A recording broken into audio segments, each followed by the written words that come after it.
The office building stood tall like a glass mountain in the middle of the busy city. Inside, most lights were already off. Only a few floors still glowed with a soft white shine. It was late evening, and the city outside sounded like a slow river of cars and far voices. Inside, the sound was different. Quiet air, soft footsteps, and the gentle hum of computers asleep. Amina walked with her cleaning cart down the corridor of the top floor. She was small in size but strong in her steps. She knew every corner, every desk, and every habit of the people who worked there, because each night their day told a story through empty cups, open notebooks, and forgotten jackets. She pushed back a chair, folded a cardigan left on the seat, and wiped a desk with care. A broken pen cap lay near the keyboard. She picked it up and kept it aside, thinking maybe its owner would look for it tomorrow. She did not rush. She had learned that if she moved with calm hands and quiet attention, even heavy work felt light. She liked to leave a place better then. She found it. It was not only a job, it was her way of being kind without words. A soft light spilled out from the corner conference room. The door was slightly open. Charts and numbers covered the glass walls. Inside, papers were spread across the table. A suit jacket hung on the back of a chair, and there were 2 empty coffee cups near the laptop. Amina paused at the door and waited. She did not want to disturb the person inside. She heard a chair move and the sound of a deep breath. Then Mr. Haroon, the CEO, stepped out. He was a tall man in his early 50s, always in a crisp shirt, always in a hurry. Many people felt nervous around him. Not because he was unkind, but because he had that strong energy of someone who carried a whole company on his shoulders. Tonight he looked different. His face was pink, almost red around the cheeks. His neck showed a patch of color. He was breathing a little fast, and a small shine of sweat showed on his forehead. Amina had seen faces like that before. She had seen it on her father when he worked too hard and forgot to take his medicine. She had seen it on a neighbor who brushed off headaches until they turned serious. She did not study medicine, but she had a simple eye for danger.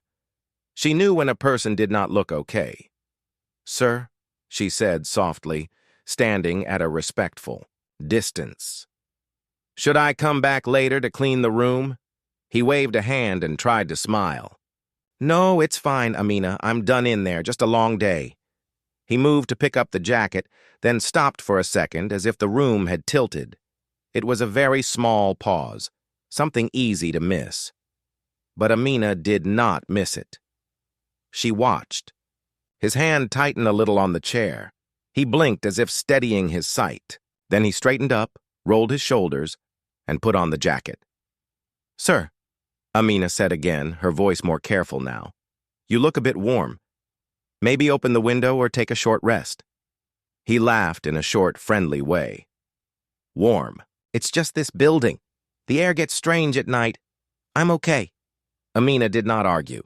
It was not her place to tell a CEO what to do, but her eyes showed worry.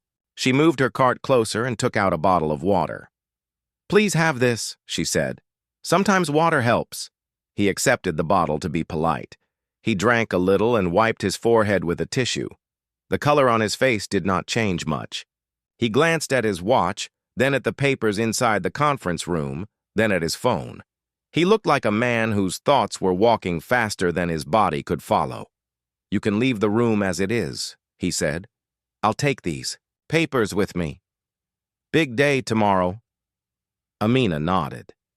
She felt the quiet feeling that comes when something is not right. She did not want to sound bold. She tried to find words that were kind and simple. "Sir, please do not mind me. I am just saying because I care. If you feel heavy in your chest, or if your head hurts, please get it checked. Sometimes tiredness is not simple tiredness."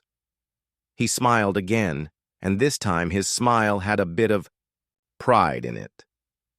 "You worry like my sister," he said. "I'm fine. I know my body. It's just stress. Thank you for the water." He started walking toward the elevator. Amina watched the way he walked.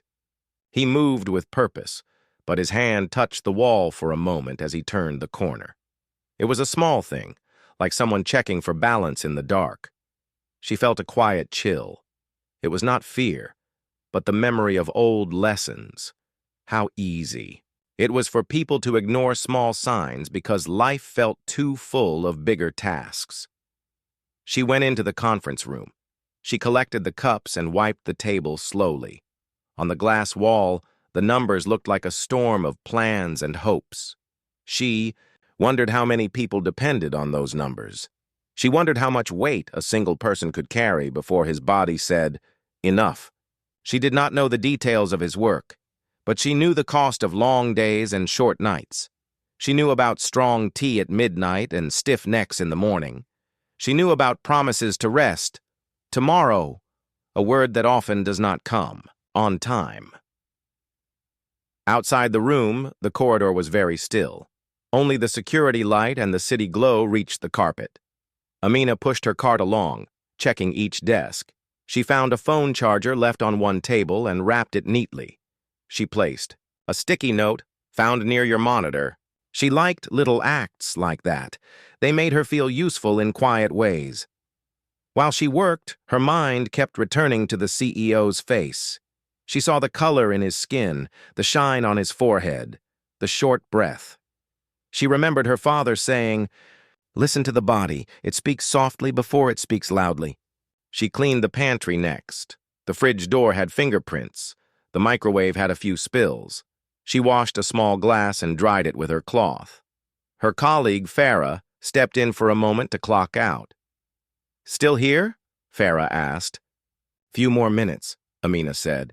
"You heard?" "Big presentation tomorrow," Farah said, nodding toward the top floor. "The boss has been here almost every night." Amina hesitated. "I saw him just now," she said in a low voice. "He looked very warm. I told him to check with a doctor." Farah widened her eyes.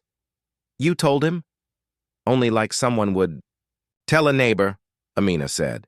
"He was kind. He thanked me. But he said it is only stress." Farah sighed. "These people live on stress. Maybe he will be fine. He always is." "Maybe," Amina said. She did not argue. She brushed a crumb off the counter and thought of simple things. Soup, sleep, a short walk in the fresh air. She wished those things for him as if she could send them like a small package. When she finished the floor, she went down to the lobby. The night guard sat at the desk reading a magazine. Amina signed the log and pulled her scarf tighter. The glass doors opened. With a soft hiss and a cool night wind touched her face. The sky was dark but not empty. It held the soft glow of the city. She walked to the bus stop where a few people waited in a neat line. A delivery rider leaned on his bike, checking his phone. An old man counted coins in his palm for the fare. Life moved slow and honest at that hour. On the bus, Amina sat by the window. She glanced at her hands. They were a little dry from soap and water, so she rubbed in some lotion she kept in her bag. She thought about her day, her children's school letters, the rice she would cook tomorrow, and her plan to call her mother on the weekend. But again and again, the image of the CEO's face returned, like a picture that would not leave the mind until it was understood. She whispered a simple wish into the quiet of the bus. May he be well. May he listen to himself. May he have someone at home who will say, "Please rest." At home, she put her shoes near the door and moved lightly, so as not to wake her daughter who slept with a notebook open beside her pillow. On the kitchen counter, she set a pot to boil. She made a small cup of tea with ginger. While it steeped, she wrote a note to herself on a piece of paper. Old signs, flushed face, short breath, dizzy. She kept such notes in a thin folder. It was not a medical book. It was only her way of remembering what life had taught her so far. She went to bed and closed her eyes. The city hummed outside, steady and distant. She imagined the tall office again with its glowing windows fading one by one. She imagined the CEO standing in an elevator, phone in hand, the world rushing through his head. She hoped he would drink water, open a window, and sit for 5 minutes with no plans, no numbers, no goals, just breath. She slept with that hope resting on her heart. At the same time, in his car, Mr. Haroon scrolled through unread messages. He told himself the color on his face was normal. He had been talking for 3 hours. He had walked across 3 floors. He had explained the new plan to the board and the finance team. Anyone would feel warm after that. He adjusted the car's air vent and drove through the quiet streets. When he reached home, the house was calm. A lamp left a warm circle of light in the living room. On the table, his wife had kept a plate covered with foil. He smiled at the care behind that small act. He sent a quick message, "Home, big day tomorrow." He loosened his tie, sat down, and took a long breath. He thought of the cleaning lady for a moment. He liked her gentle eyes and her careful hands. He respected people who did their work well. But he also believed in pushing through the hard moments. He had done it for years. He had built a habit of telling his body, "Later, I will rest later." He opened his laptop again, just for 10 minutes, he told himself. 10 minutes became 30. He read slides and edited a line. He checked a number again. He drank the rest of the water from the bottle he had carried out of the office. The cool taste felt good. When he finally stood up, morning came with a thin silver light spreading over the city. Birds woke before the buses, and the streets slowly filled with people carrying their plans like small suitcases in their minds. In the CEO's house, the alarm rang at 6. Mr. Haroon opened his eyes and lay still for a moment. He had slept, but the rest did not feel deep. He could feel a dull weight behind his ribs, like a heavy book placed on a shelf that was too small. He told himself it was normal. Big days sometimes felt like that. He sat up, stretched his arms, and felt a slight pull in his chest that eased as he stood. In the kitchen, his wife had already set a simple breakfast: eggs, toast, and a small cup of tea. She looked at his face and saw something tired in his eyes. "You slept late," she said kindly. "Are you okay?" "Just thinking," he answered with a quick smile. "Big presentation." She touched his arm as she passed him a plate. "Eat slowly. Today will go well." He nodded and tried to do as she said. He took small bites and sipped tea. A few minutes later, he checked the time and felt his thoughts speed up. Slides, numbers, names of investors, the order of the story he had to tell. He put on his watch, picked up his bag, and stood. A small wave of lightheadedness brushed his vision. It was so quick that he wondered if it was only the turn of his head. He set his jaw, gave his wife a gentle goodbye, and walked out. The office lobby buzzed with quiet energy by 8. People spoke in calm, quick voices. The big screen on the wall showed a soft loop of the company logo. A fresh arrangement of flowers sat at the front desk, making the air smell a little sweet. In the elevator, he stood with 2 team leaders, who nodded and shared a few last notes.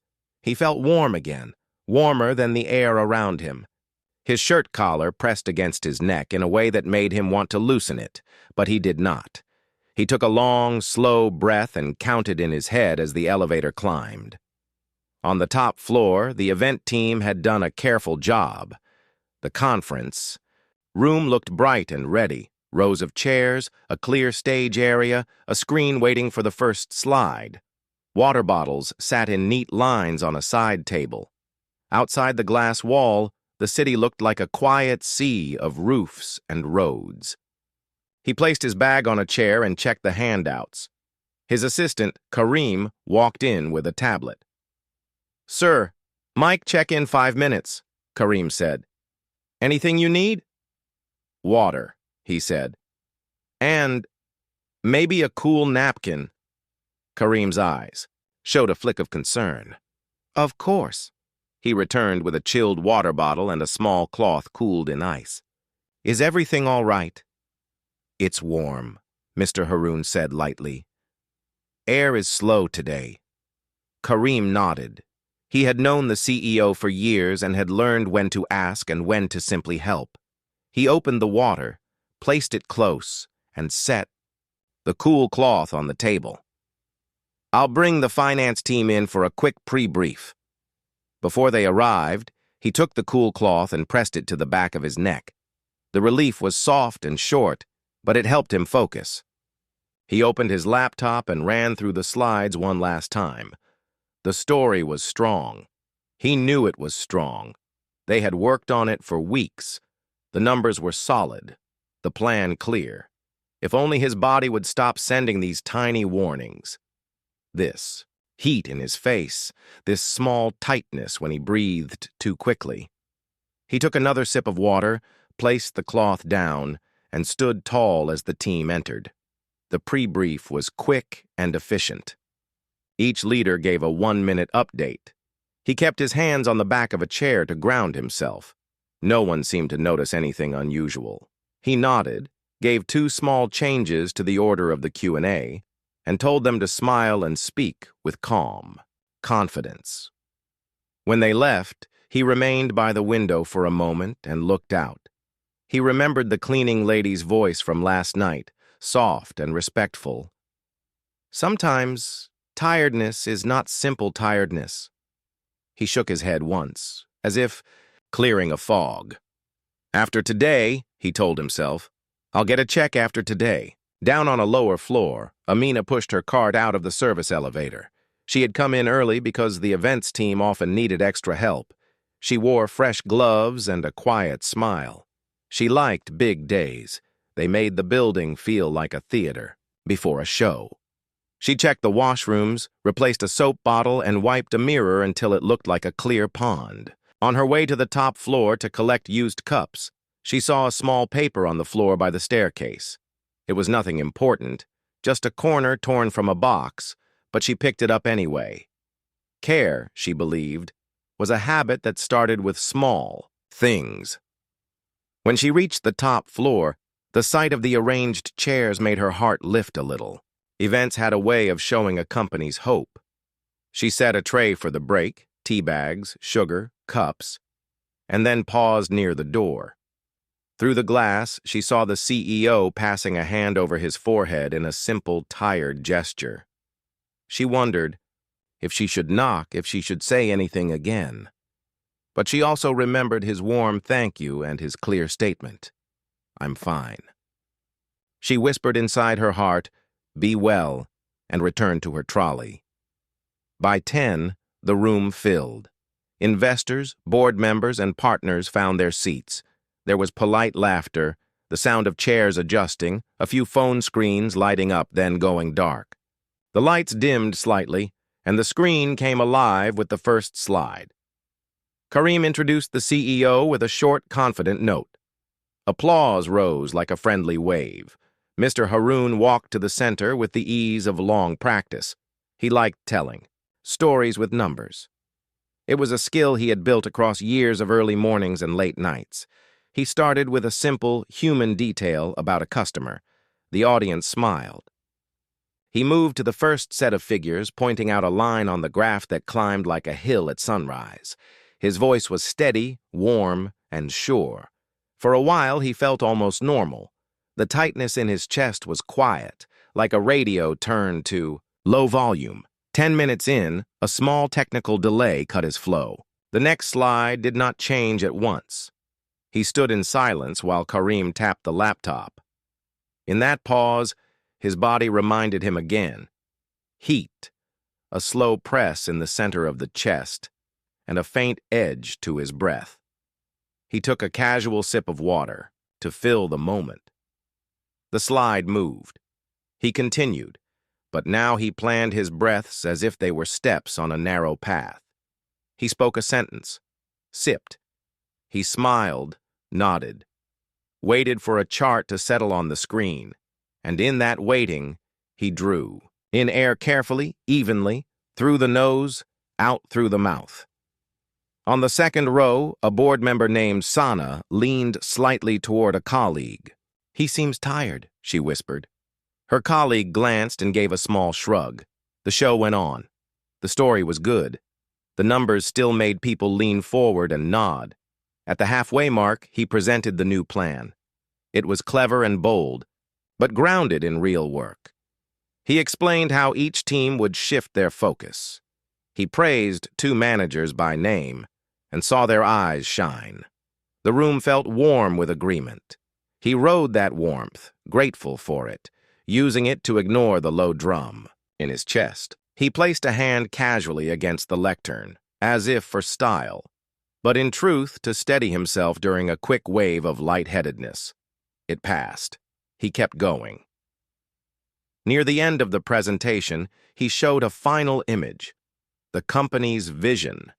Clear and simple, he spoke about responsibility to customers and kindness in culture. His voice softened as he said, "We build not only for profit, but for people. We must take care of both." The words surprised him as he said them, like a message he needed to hear as much as anyone else. For an instant, he saw Amina's face in his mind, her quiet eyes, her careful hands, and that soft warning. He felt a small pull in his heart, an inner request to slow down. The applause at the end came straight and strong. People stood. He smiled and bowed his head a little. Karim touched his elbow to guide him to a chair while the finance chief took the stage for a quick segment. He sat, and in the sitting he felt again a small heaviness, like a coat placed on his chest from the inside. He took a deeper breath and felt a slight pain that made him pause. He looked at the water bottle. There were only 2 sips left. He lifted it, finished it, and placed it down with careful hands so it would not shake. During the short break, several guests came to thank him. He stood to shake hands and listen to praise. His smile did not break, but his focus narrowed to each person right in front of him. He did not want to look across the room. The wide view made his head feel strange. Sana approached and said, "Excellent. Clarity, Haroon. You did very well. Are you feeling warm? Do you need fresh air?" "Thank you, Sana," he replied, keeping his tone light. "I'm fine. Just the stage lights, I think." "Take 5, she suggested softly. "No one will mind." "I will," he said. "In a minute."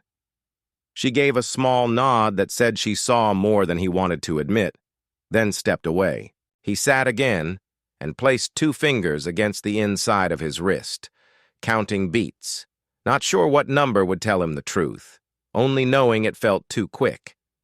Meanwhile, Amina moved like a quiet wave through the side area, collecting used cups and wiping small spills on the table. She watched people's faces. Events made faces easy to read: relief, joy, calm, surprise. She did not look for the CEO, but when her eyes found him by accident, she noticed him press his hand to his chest for just a second. The gesture was small, hidden by a shift of his jacket. If she had blinked, she would have missed it. The tray, in her hands, trembled, not from fear, but from the wish to do something that would not cross a line. She set the tray down and filled a fresh bottle of water from a cooler. She asked an event assistant to tay. After the presentation, the building felt bright and busy, like a beehive after a good day of flowers. The board members smiled with easy faces. Team leads walked faster, full of plans. Emails flew in with lines like, "Great job" and "Clear direction." It should have felt like relief to Mr. Haroon. Instead, he felt like a runner who had crossed a line and kept running because his feet did not know how to stop. He sat in his office and tried to breathe slowly. The chair felt soft, the room quiet, the light mild. Even then, a slow weight pressed inside his chest, not sharp, not loud, but steady, as if someone had placed a gentle hand there and refused to remove it. He loosened his tie and rested his head against the back of the chair. For 5 long breaths, he thought of nothing. The feeling eased a little, enough to make him believe again that it was just tiredness. Karim stepped in with a careful knock. 10 minutes are up, he said softly. We can move the next meeting if you wish. I'll take it, Mr. Haroon said. He straightened his tie by habit, even though he had just loosened it. Short and focused. The meeting was with the product team. They were smart, kind people who looked to him like a lighthouse in fog. He did not want to dim. He listened, asked short questions, and gave 3 clear decisions. He stood part of the time to keep the pressure from feeling worse. He sat. When his head felt light, no one remarked on it. They were trained by his steady style to notice the message more than the man. He carried them through to the end, and they left with grateful nods. When the door closed, he put his hand flat on the desk. The wood felt cool and real. He looked at the time. Lunch. He had planned to call his doctor after lunch. He told himself to eat first, so he would not sound weak on the phone. He took 2 bites of rice and chicken from a plate sent up by the cafeteria. The food had flavor, but his mouth felt dry. He drank water and checked his phone. A line of messages waited. All. Polite urgency, all asking for a step, a word, a signature. He answered 2, then 3, then 4. The food grew cold. When he finally looked up, 20 minutes had gone. He stood to go to the window. The city looked calm from that height. Cars slid like tiny beads on thin strings. He pressed his palm to the glass and tried to count his pulse in his wrist again. Too fast. He did not know the number he wanted, only the feeling he wished for. Steadiness. He took the phone, found his doctor's number, and sent a message. Feeling heavy in chest since last night, warm face, short breath sometimes. Can we talk today? He added, probably stress, but want to be sure. Then he sent it. 5 minutes later, an assistant from the clinic replied, Doctor can call at 6 p.m. Can you pick up then? He typed, yes. He looked at the time again. A long afternoon stood between now and that call. Down the hall, Amina carried a tray of clean cups. She liked the soft clink they made. It sounded like work well done. She checked the corners of the event room, found a wrapper under a chair, and picked it up. The smell of fresh flowers mixed with the light scent of tea. She saw a small fingerprint on the glass door and wiped it with patience. She believed in leaving things better than she found them, even if no one knew who had done it. As she moved, she kept a quiet eye on the corridor toward the CEO's office. She did not plan to go there. She only hoped that if he passed by, his face would look calmer. In the early afternoon, a video call with investors started. The camera framed his face and shoulders. The light from the window made a soft glow on the side of his face. He smiled, greeted each person by name, and began his update. Speaking into a camera always took a different kind of energy, a careful blend of warmth and exact words. He was good at it. He had practiced for years. Today, he had to work harder to keep his voice even. Halfway through the call, when he was explaining a timeline, a slow ache rose from the center of his chest toward his throat. It was not a sharp pain. It was a tightness that asked him to stop and breathe smaller. He kept his face calm and said, "Let's take questions." He muted. For a second, placed his hand flat over his chest and breathed in through his nose, out through his mouth. The air felt thin, like trying to drink through a narrow straw. He unmuted and answered the first question with care. On the second screen tile, Sana watched from her office. She knew the CEO's patterns the way a musician knows a song. Something. In the way he sat close to the desk, something in the slight change of color on his face told her there was a quiet struggle. She messaged Karim on the side. "He needs a break." Karim replied, "After this call." The call ended with thanks and small smiles. When the screen went dark, he closed his eyes and let his shoulders drop. Karim came in at once. "Sir, let's go to the health room, just for a check." "There's no need," he said, even as a part of him knew there was. "We have the partners next." I moved them by 15 minutes, Karim said gently. Please. There was no pride in his answer now, only habit. Okay, 5 minutes. They walked down the hall to a small room the company kept for first aid. A quiet nurse, Ms. Nadia, greeted them. Please sit, she said with calm kindness. She placed a cuff on his arm to check his blood pressure. She checked his pulse. She asked simple questions. Any pain? A little, he said. Where? He placed his hand at the center of his chest. How long? Since last night, on and off. She listened with a stethoscope, her face focused but not afraid. I would like you to go to the hospital. Now, she said, soft but firm. This should be checked quickly.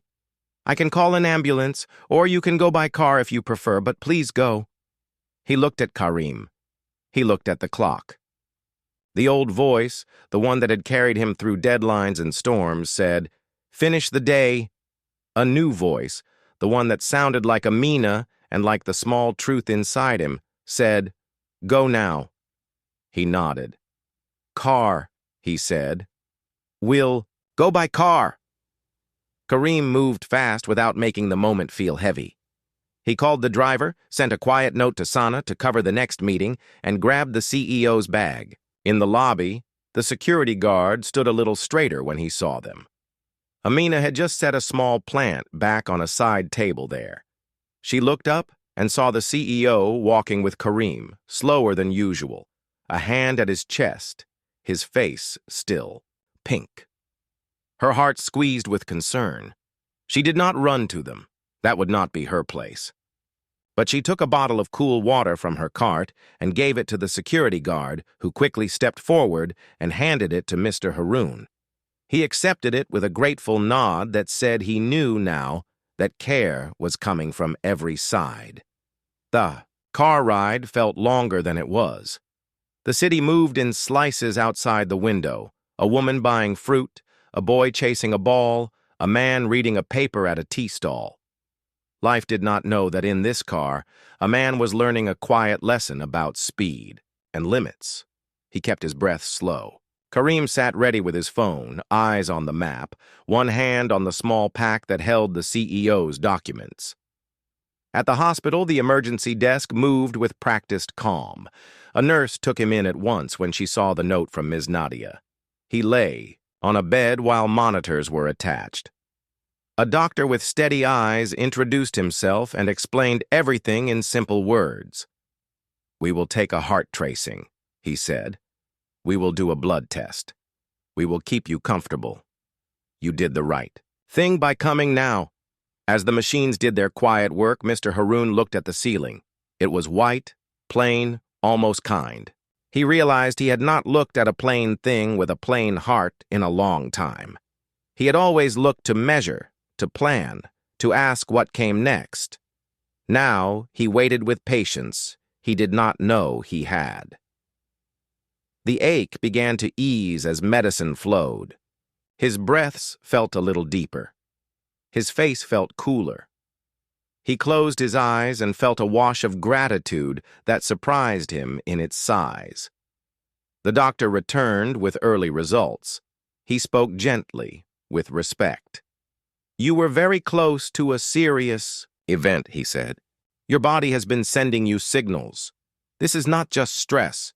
We will keep you for observation and start treatment right away. You will need more tests to see what is going on. The good news is you came in time.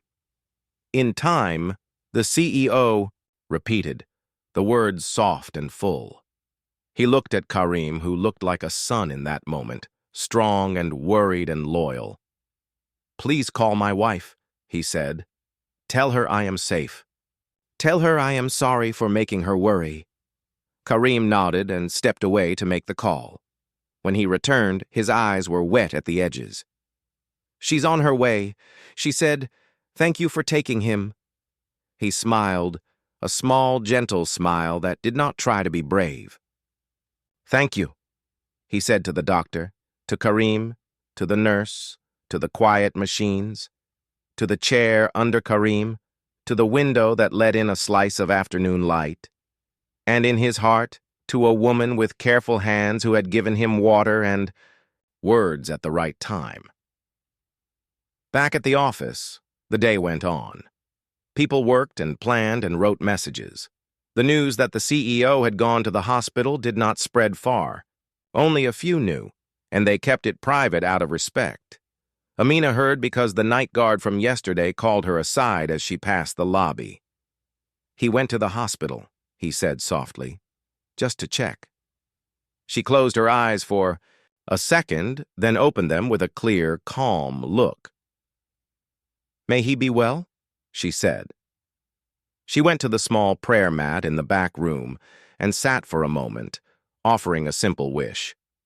Then she stood and went back to her cart. Care takes many shapes, she thought. Today, her shape was neat floors and clean cups and soft words sent into the air like small birds. Evening settled, Doctor returned with. Morning light entered the hospital room softly, like a quiet guest who did not want to wake anyone too fast. Machines blinked with gentle dots of green and blue. The world outside moved in normal ways, buses, markets, school bells, while inside, this room, time felt like a slow, warm river. Mr. Haroon opened his eyes and listened to his own breathing. It sounded smoother than last night. His chest felt lighter, as if someone had lifted a stone and placed a soft pillow there instead. A nurse smiled as she checked the monitor. "Good morning," she said in a calm voice. "How do you feel?" "Better," he said honestly. The word felt like a gift. She wrote a note on a chart and adjusted the drip. "Doctor will see you after rounds," she added. "Breakfast in 15 minutes. Try to eat." He nodded. For once, he was ready to follow simple instructions. He watched sunlight touch the edge of the curtain and thought about how he had been living, fast, full, always looking ahead. For years, he had measured a day by how much he did. Now he measured a day by how he felt when he inhaled and exhaled. The difference seemed small and huge at the same time. His phone lay on the side table, face down. It was a quiet square, not a loud boss. He picked it up and saw a stack of messages. The first was from his wife, a heart and the words, "Rest." "I'm coming after breakfast." The second was from Sana. "All is covered. Focus on health." The third was from Karim.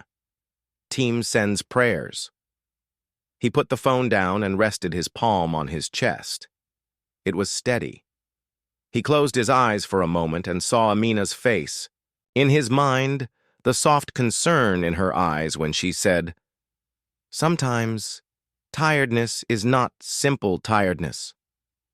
He whispered, "You were right," into the still room, as if the words could find her across the city. Breakfast came, porridge, a piece of toast and tea. He ate slowly, the way his wife had told him to do at home. He noticed the taste of the tea, mild and kind. He thought about how many meals he had swallowed quickly while staring at a screen. He could not change the past, but he could change the next bite. He chewed, swallowed, breathed. Small actions, but each one felt like a promise to himself. The doctor entered with a quiet smile, holding a tablet. He pulled a chair closer to the bed and sat at eye level. "You were on the edge of something serious," the doctor said in simple words. "Your tests show strain on the heart. The good news is, you came in time. We started medicines.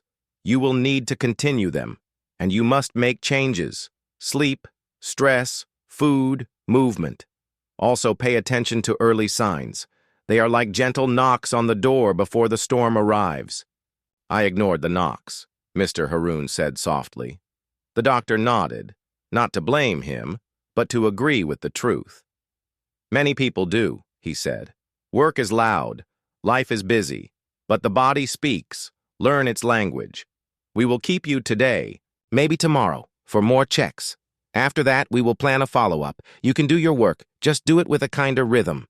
"Kinder rhythm," he repeated, liking the shape of the words. When the doctor left, he leaned back and looked at the ceiling. It was plain white, but today it felt like a new page. He thought about his company, his family, and the people who worked in rooms he rarely visited. Security, pantry, cleaning, maintenance. He remembered how Amina had offered water with both hands, polite and steady. He realized he did not know her last name. He did not know how long she had worked there. He did not know her story. The thought pressed on his heart, not like the old heaviness, but like a gentle request. Learn people, not only numbers. His wife came in with a soft smile and a bag of fruit. She sat beside him and held his hand. They did not talk much at first. They just sat together, feeling the quiet comfort of being in the same space.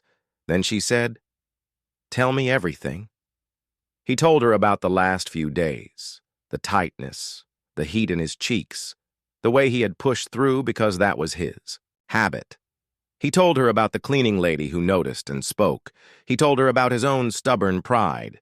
As he spoke, his wife listened without judgment, like a harbor receiving a boat that had been on rough water too long. "You will learn from this," she said, "and you will show others how to learn without needing a warning like this." "Yes," he said. "I want to start now." After she left to handle a few things at home, Sana called. He answered with a smile in his voice. "I'm safe," he said. "I'm glad," she replied. "We covered the meetings. The team is calm. Everyone sends good wishes." "Thank you for seeing what I did not want to see," he said. "I only saw a little," she replied. "Someone else saw more first." He understood. "Can you help me with something? I want to know the name of the cleaning lady who works on our floor at night. I want to meet her when I return, not in a rush, properly." "I'll ask facilities," Sana said warmly. "We will make it happen." When the call ended, he opened the Notes app on his phone and typed, "New rules for myself. 1. Listen to small signs. 2. Drink water. 3. Stop when the body says stop. 4. Eat slowly. 5. Thank people who care. 6. Learn names. 7. Leave on time, at least twice a week. 8. Walk outside after lunch for 10 minutes. 9. Share this lesson with the team. 10. Check with the doctor on schedule." He looked at the list and felt strangely proud. Not the proud that puffs the chest, but the proud that sits quietly in the heart. Across the city, Amina's day began early. She tied her scarf, packed her daughter's lunch, and left a note on the table for her son about his school project. She moved through her small kitchen with the grace of routine. On the bus, she sat by the window and watched the city wake up. In her bag, she kept a little notebook where she wrote quotes she liked. Today, she wrote, "Care is a language. Speak it daily." At work, the building felt calmer than yesterday. The big event was over. People still talked about the strong presentation, but now their voices were lower, focused on tasks again. Amina cleaned with her usual care, lift, wipe, replace, smooth. She passed the lobby and the guard called gently. "Good news. The CEO is stable and doing well." Amina's face brightened. "Alhamdulillah," she said softly. "May he be healthy." She did not expect to be part of his story. She did not imagine herself stepping into his office or speaking on a stage. She only hoped he would live well and safely. That was enough for her. She moved to the pantry and washed cups until they shone like small moons. In the afternoon, Karim sent a short message to the company's managers. "CEO is under observation, stable and resting. Please minimize messages. Health first." The reply reactions were small hearts and folded hands. The building felt like a large family home where everyone walked a little more gently so a patient could sleep. Back in the hospital, the doctor asked him to walk a few steps with a nurse watching. He stood up slowly. His legs felt steady. He walked to the window and looked out at a patch of sky. It was wider than the window in his office and somehow kinder. He realized he had spent years looking at the city like a challenge to win. Today, he looked at it like a gift to enjoy. The difference made his eyes feel warm.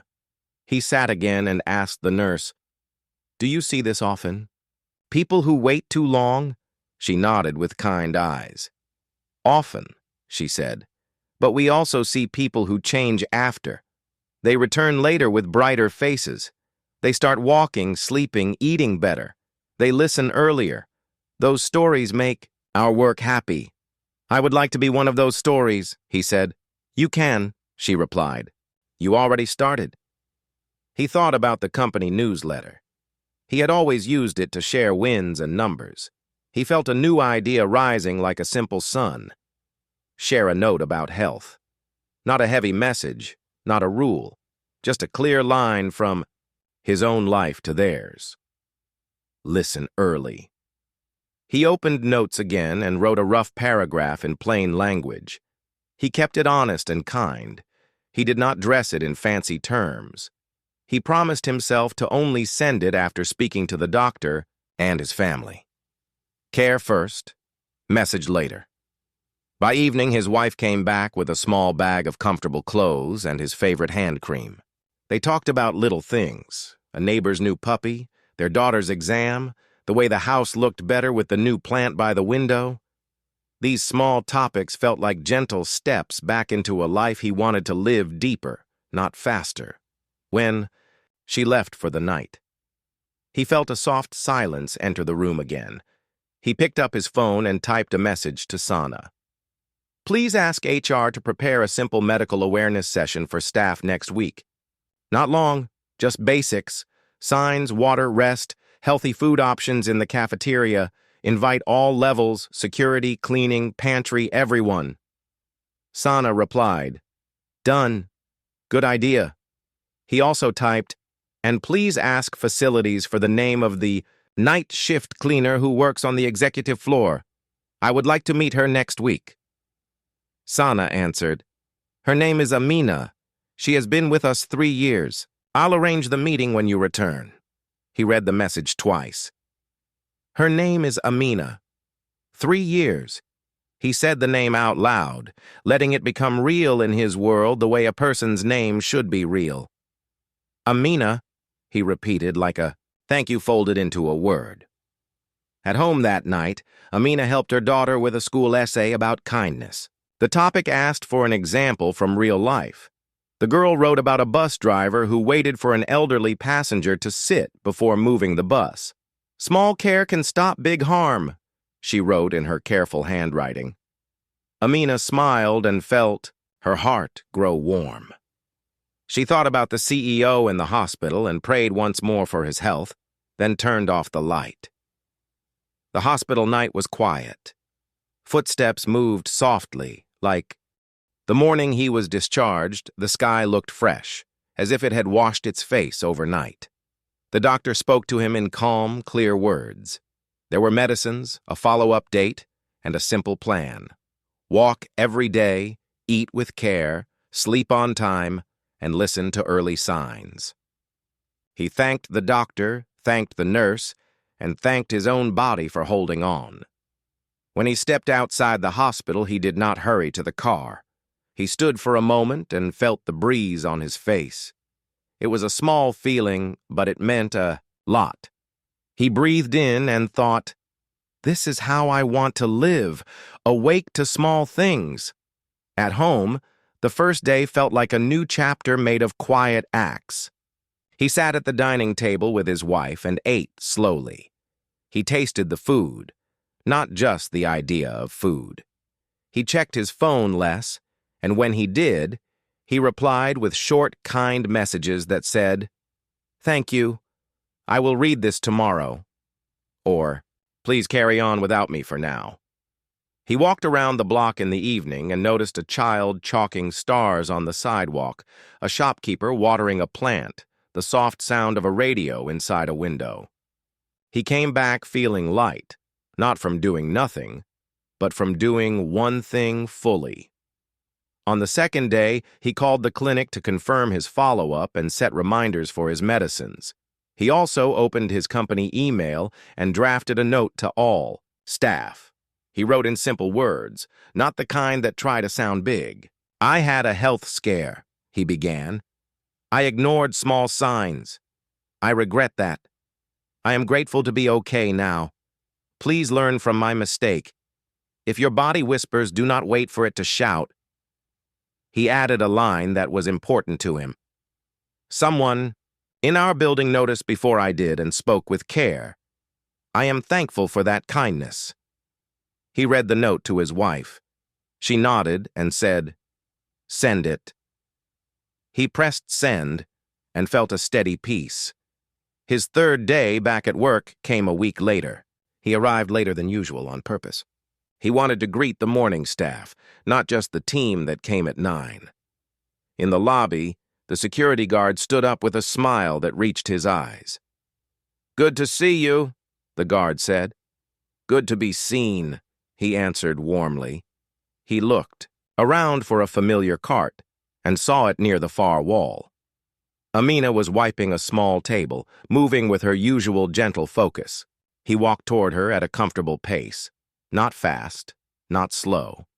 Karim followed 2 steps behind, keeping distance so the moment could belong to them. "Amina," he said softly. She turned, surprised, then stood straight with respect. "Sir," she said, "I am happy to see you healthy." "I owe you thanks," he said. "You saw me clearly when I did not. You spoke with care. I did not listen then, but your words stayed with me. They helped me later more than you know." Her eyes became a little bright. She shook her head humbly. "I only said what I felt. I am thankful you are well." He smiled and, for a second, did not know how to hold all the meaning in the air. So he did something simple. He raised his hand to his chest and gave a small nod. It was a way of saying, "From the heart." Then he said, "I would like to share tea with you in my office, if your shift allows. Not today if you are busy. Any day that suits you." Amina looked at her cart, then at him. "After I finish this floor, I can come for 5 minutes," she said. "Perfect," he replied. 5 minutes is a good time for tea." In the office, he asked the pantry to make 2 small cups of tea, one with milk and one without, in case. He made sure the chairs were placed in a friendly way, not across a big desk. When Amina entered, she looked a little shy, but stood strong. He offered her the chair by the window where the light was soft. They sat and spoke about easy things first. Her children's school, her bus route, the places she liked to sit when she took a short break. He listened fully, not like a busy man managing time, but like a person sharing time. Then he said, "I will not forget what you did. I would like to make a few changes in the company that honor the kind of care you showed." She raised her hands a little, as if to say there was no need for big things. "Small care is also good," she said. "Yes," he agreed. "Let us start with small care done well." That same week, simple changes began. The cafeteria added more fresh options and clearer labels so people could choose wisely without thinking too hard. HR set up short health talks during lunch, 15 minutes, simple and friendly, open to every staff member, from executives to cleaners to guards. The first aid room received a few new items so checks could be smoother. Managers were asked to add a breathing minute at the start of long meetings. 1 deep inhale, 1 long exhale together. It looked funny the first time, and then it felt right. He also started a quiet policy called 5 after 5. Unless something was urgent, messages sent after 5 p.m. were automatically delivered the next morning. People smiled at the name and felt relief in their evenings. Some used the time to be with family. Some took a walk. A few sat on a bench outside and watched the sky change colors. Work did not suffer. In fact, people returned brighter and clearer. He did not make a stage announcement about Amina. He did not want to turn her grace into a performance, but he asked facilities to update the staff board, where names and years of service were listed. Next to her name, they added a small gold leaf symbol that meant act of care. It was a quiet sign many people noticed and respected. Amina herself smiled when she saw it, then got back to work. She did not clean for a badge or a board. She cleaned because she believed in leaving places better than she found them. A week later, during a simple town hall, he shared his story in plain language. He did not dramatize it. He did not hide it. He said, "I ignored a soft warning and almost paid a heavy price. I regret not listening. I thank the person who noticed and spoke. My promise is to build a culture where soft warnings are welcomed, not brushed aside. Warnings from the body, from data, and from people at every level." He paused and added, "If someone tells you, even gently, please check, let that be a moment to pause. People who care are our first safety." The team listened with quiet attention. No one clapped loudly. It did not feel like a moment for noise. It felt like a moment for a new kind of strength, calm, thoughtful, real. After the meeting, a young engineer told her friend, "I called my father and told him to get his checkup. A driver scheduled a visit for his own blood pressure.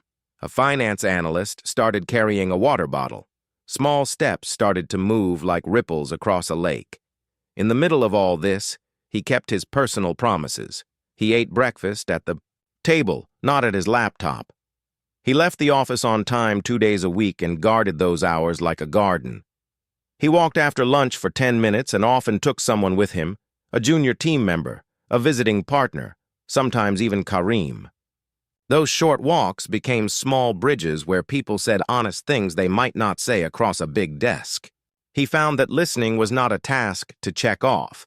It was a door that opened to new ideas and, more importantly, to trust. He also met with the facilities team and asked how to make night shifts easier. They suggested better break chairs, a small shelf where staff could keep their tea or soup, and a quiet corner with a plant and a magazine for 5-minute pauses. He approved all of it. None of it cost much.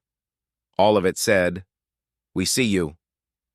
When Amina sat on the new chair during her short break, she laughed softly and said to a colleague, "My back says thank you." One evening, he found himself alone, in the big conference room where the hard night had happened. The city outside was the same city, but he was not the same man. He remembered the flush on his face, the little spin in his head, the voice he had ignored. He felt regret again, not to punish himself, but to keep the lesson bright. He whispered, "Next time, I will listen on the first whisper."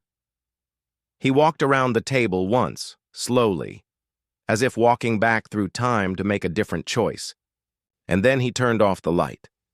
A few days later, he placed a small envelope with Amina's name on it at the facilities desk. Inside was a handwritten note and a simple gift card for a bookstore near her home, because he had learned she liked to buy small storybooks for her children. The note said, "Thank you for your care. You reminded me that wisdom lives in quiet places."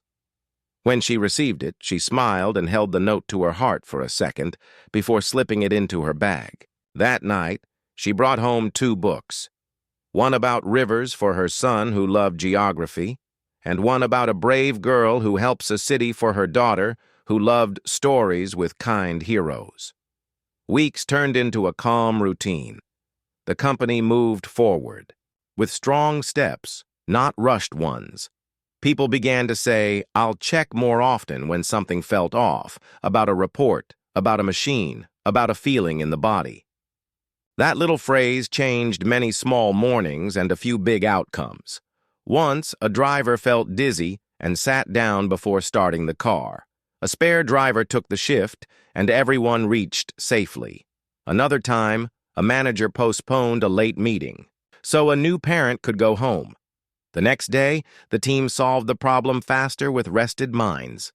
On a quiet Friday, As the sun painted a warm stripe across the office floor, he walked to the lobby and saw Amina near the door, tying a small bag of extra bread for the birds she liked to feed on her way home. He joined her for a moment and watched her gentle knot. "You notice many small things," he said. "Small things make big days," she replied, smiling. He nodded and felt a deep, peaceful gratitude. The story that began with a warning he ignored had guided him to a better path. He could not erase the careless moment,